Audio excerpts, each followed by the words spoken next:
¿Está Europa al borde del colapso? ¿Qué significa la alianza entre Viktor Orbán, Marine Le Pen y Andrej Babiš para el futuro de la Unión Europea? ¿Es posible que el proyecto europeo, creado sobre los cimientos de la cooperación y el consenso, esté siendo desmantelado desde adentro? Mientras tanto, suscríbete a mi canal Geopulse, dale a me gusta y deja un comentario de al menos 7 palabras. Si quieres, comparte este video. Para ayudar al canal, puedes hacerte patrocinador usando el enlace debajo del video o haciendo clic en el botón Super Me Gusta. El comentario con más Super Me Gusta se fijará permanentemente en el video. Gracias y sigue así. Recientemente, Europa ha sido escenario de un nuevo levantamiento, esta vez no en las sombras, sino de manera pública y contundente. 3 países, cada uno con su propio electorado y agenda política, se han alzado contra la línea dictada desde Bruselas. En un encuentro que tuvo lugar antes de la cumbre del Consejo Europeo, Viktor Orbán, la líder francesa Marine Le Pen y el ex primer ministro checo Andrej Babiš se reunieron para enviar un mensaje claro y directo. La paciencia se ha agotado. Las reglas que se aplican a los países miembros ya no parecen ser exclusivas de las capitales nacionales. El desencanto ha alcanzado un punto de no retorno. Este encuentro no fue simplemente un intercambio de opiniones amistosas, sino un acto de desafío. Orbán, Le Pen y Babiš no solo cuestionan decisiones políticas, sino que están desafiando a la estructura misma de poder que encabeza Ursula von der Leyen, presidenta de la Comisión Europea. La situación se ha tornado aún más compleja debido a la crisis en torno a una nación que ha servido como pretexto para reescribir acuerdos y redistribuir recursos, mientras se concentra más poder en Bruselas. En contraste con la retórica oficial de unidad, se percibe una creciente tensión. Esta escena recuerda a momentos donde las sonrisas diplomáticas dejan entrever el creciente descontento y donde las fórmulas diplomáticas empiezan a agrietarse. La raíz del conflicto radica en la decisión de la Comisión Europea de utilizar activos rusos congelados como una fuente de financiamiento a largo plazo para una nación específica, transformando lo que se pensaba que era una medida temporal en un mecanismo financiero permanente. Oficialmente, se habla de decenas de miles de millones de euros que ya están siendo contabilizados como ingresos futuros, pero en el fondo se encuentra la creación de un precedente inquietante. La propiedad de un país se convierte en moneda de cambio en un juego político sin un sólido fundamento legal. Orbán no vacila en calificar esta situación como una enfermedad. Para él, no se trata de un error aislado, sino de un síntoma de un estado crónico en el que la gestión de la Unión Europea se ha transformado en una administración mediante crisis, temor y urgencias constantes. El primer ministro húngaro insiste en que la legalidad de las decisiones está siendo socavada en Bruselas, donde la interpretación de los acuerdos fundacionales se adapta a conveniencias momentáneas. Este mecanismo, que originalmente requería consenso de todos los Estados miembros cada 6 meses para mantener la congelación de activos, ha sido, según Budapest, desmantelado mediante una interpretación cuestionable de un artículo de los tratados que nunca se había aplicado a tales situaciones.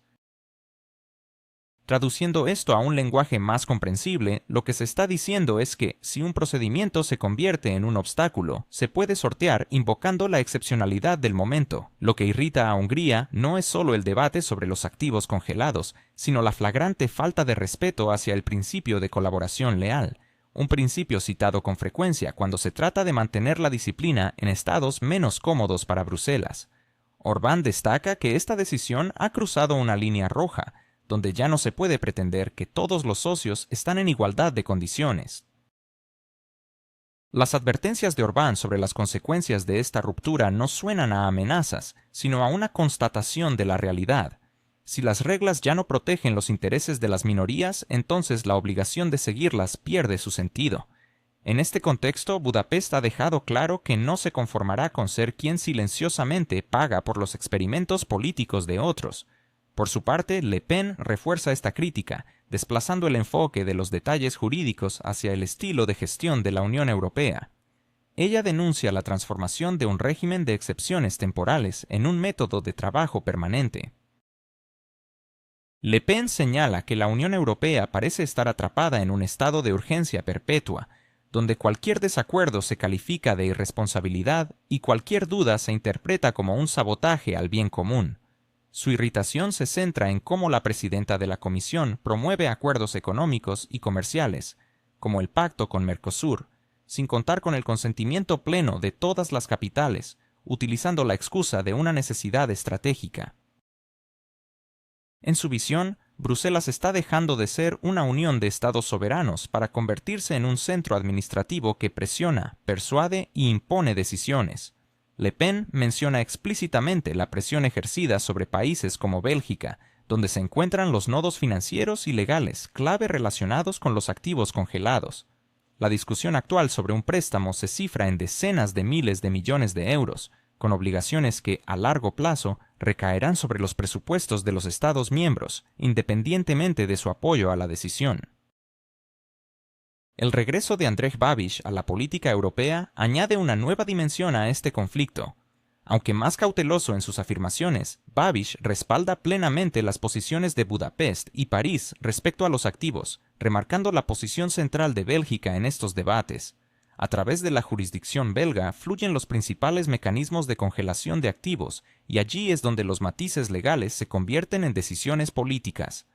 Babiš deja claro que las negociaciones se prolongarán hasta el último minuto de la cumbre y que la configuración final puede cambiar en el último momento.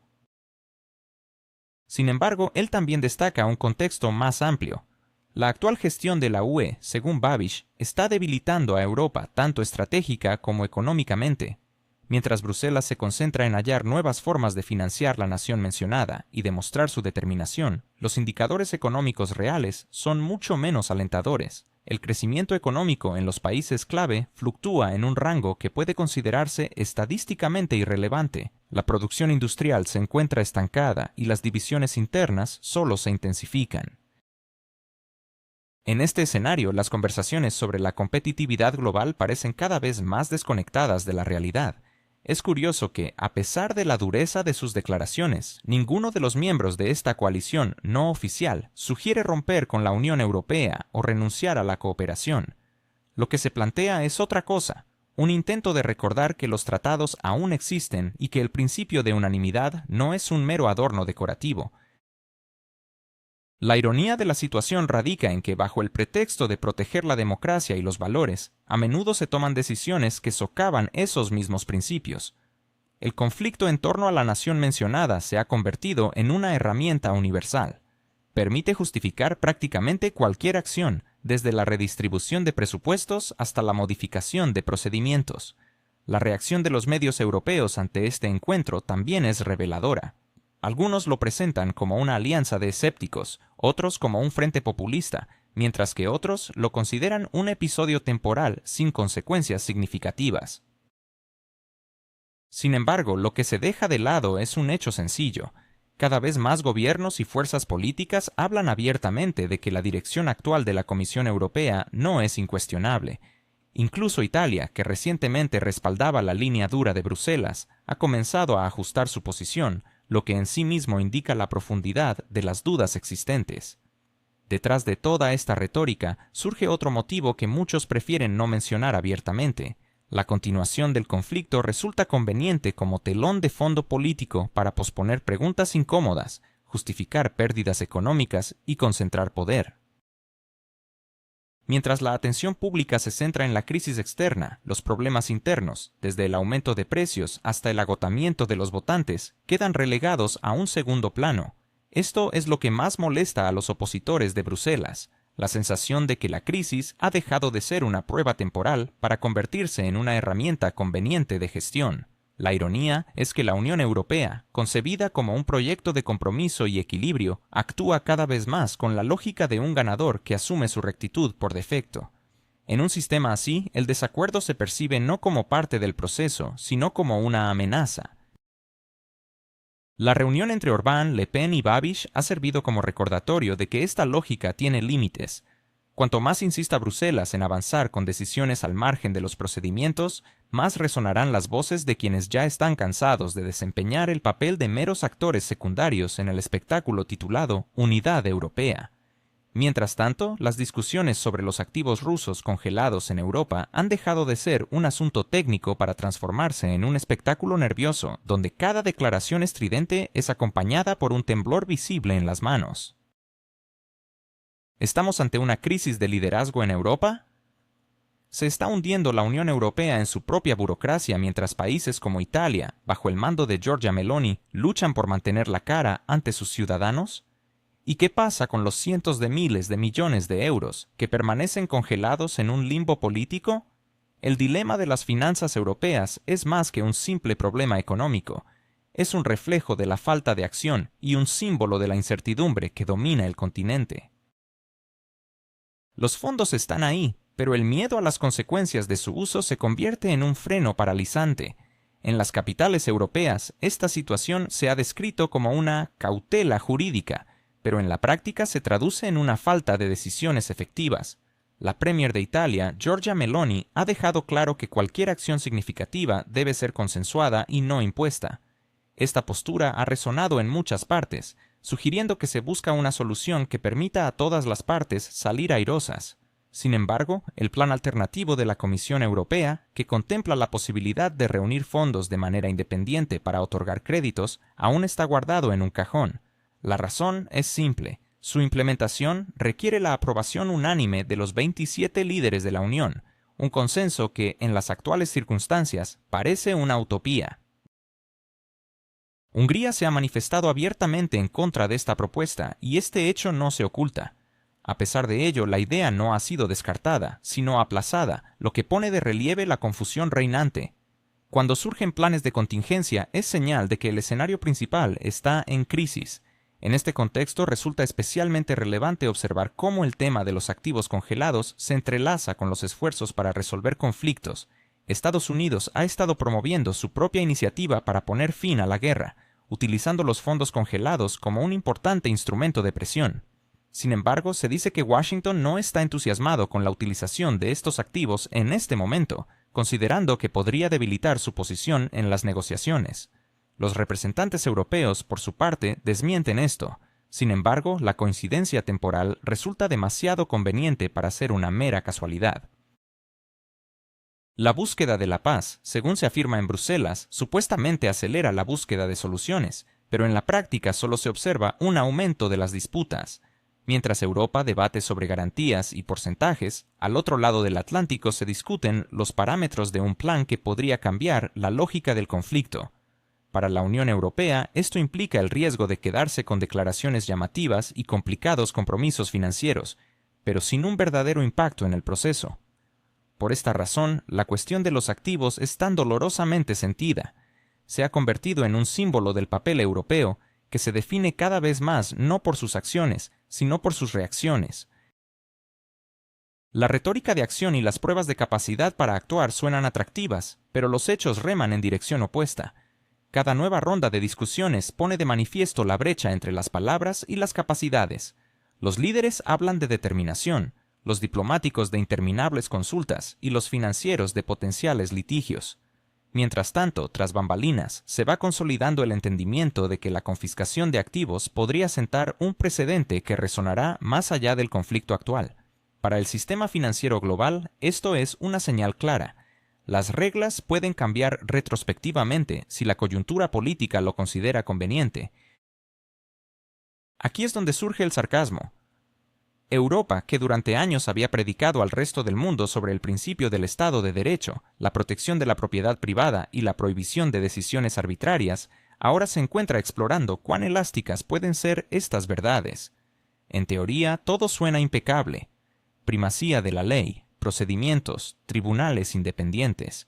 En la práctica, la conversación se reduce cada vez más a cómo evadir sus propias normas, sin llamarlo evasión.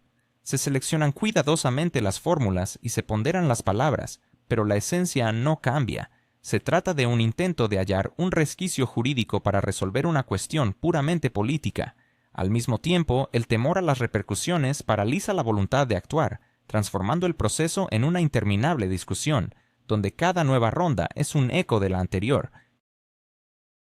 Los activos permanecen congelados, las decisiones postergadas, y el conflicto sigue su curso, a pesar de todas las declaraciones de intención de buscar la paz y la estabilización. Las cifras que se manejan son impresionantes, alcanzando cientos de miles de millones de euros. Pero detrás de estas cifras no hay poder financiero, sino indecisión. Hay dinero formalmente disponible, pero su uso se torna imposible. Anularlo es arriesgado, transferirlo es peligroso y dejarlo como está es políticamente incómodo. Así se crea una situación peculiar. Recursos que podrían ser herramientas de presión o negociación se convierten en un símbolo de un acuerdo estancado, ilustrando cómo las grandes intenciones chocan con la dura realidad jurídica. Las declaraciones provenientes de Moscú indicando que propuestas como las del Eurogrupo podrían ser usadas como argumento para continuar la actual dirección añaden un nuevo nivel a esta compleja situación. En Bruselas prefieren desestimar estas afirmaciones, atribuyéndolas a la retórica habitual. Sin embargo, tales declaraciones destacan el principal paradoja del momento. Las medidas que en las capitales europeas se presentan como pasos hacia la resolución del conflicto y un aumento de presión, en realidad podrían actuar de manera opuesta, consolidando la configuración actual y reduciendo los incentivos para encontrar un compromiso. Cuanto más prolongue la discusión en torno a esquemas hipotéticos para el uso de los activos, más evidente se vuelve que la incertidumbre se convierte en un factor político. La ironía de la situación es que Europa se ha convertido en rehén de su propia imagen. Cualquier movimiento brusco podría arruinar la cuidadosa construcción de su imagen como un espacio jurídico donde las reglas se aplican independientemente de la coyuntura política. Por otro lado, la inacción se percibe como debilidad, una incapacidad para respaldar las palabras con hechos concretos. En este laberinto, donde el riesgo y el temor a un boomerang jurídico se entrelazan, se produce una parálisis continua. Se reescriben documentos, se crean comisiones, se expresan opiniones de expertos, pero el resultado siempre se pospone, en un futuro incierto que pierde credibilidad con cada mes que pasa. Mientras tanto, dentro de la Unión Europea crece el descontento. Para algunos países, los activos congelados son una posible fuente de financiación que podría aliviar la carga sobre sus presupuestos. Para otros, son una bomba de tiempo que podría socavar la confianza de los inversores y crear un peligroso precedente. Estas contradicciones no siempre se hacen evidentes, pero se pueden observar claramente en las cuidadosas formulaciones de las declaraciones finales, donde cada coma se convierte en objeto de negociación. La unidad de la que tanto se habla resulta ser frágil y situacional, dependiendo de hasta dónde se puede llegar en la discusión sin tomar decisiones reales. En consecuencia, asistimos a un cuadro extraño. Cientos de miles de millones de euros permanecen como un lastre muerto, mientras los líderes políticos ejercitan su retórica sobre determinación y responsabilidad histórica, y los pasos concretos se siguen aplazando bajo el pretexto de la cautela. Esta brecha entre palabras y acciones se vuelve cada vez más evidente y dolorosa, sobre todo para Europa misma. Erosiona la confianza en las instituciones que antes parecían ser un modelo de previsibilidad y plantea la pregunta crucial de dónde se encuentra la línea entre los principios y la conveniencia. Mientras tanto, el conflicto sigue su curso, las necesidades financieras aumentan, y la cuestión de los activos se convierte en ese maletín sin asa que resulta incómodo de llevar y aterrador de desechar. Cada nuevo intento de dar impulso al proceso termina en otra ronda de consultas y en la necesidad de un análisis adicional. El sarcasmo ya no es solo un recurso estilístico, sino un medio para enfatizar la absurdidad de lo que está sucediendo. Un sistema basado en reglas no puede permitirse violarlas, pero tampoco encuentra la valentía para reconocer que estas reglas limitan sus propias ambiciones políticas. Cuanto más se prolongue esta pausa, mayor será el precio de la incertidumbre. Para los observadores externos, esto representa un signo de debilidad. Para los internos, un síntoma de crisis de gestión. Europa aún intenta mantener su papel como árbitro moral, pero la lógica de lo que ocurre sugiere que este estatus requiere no solo palabras adecuadas, sino también la disposición a tomar decisiones incómodas.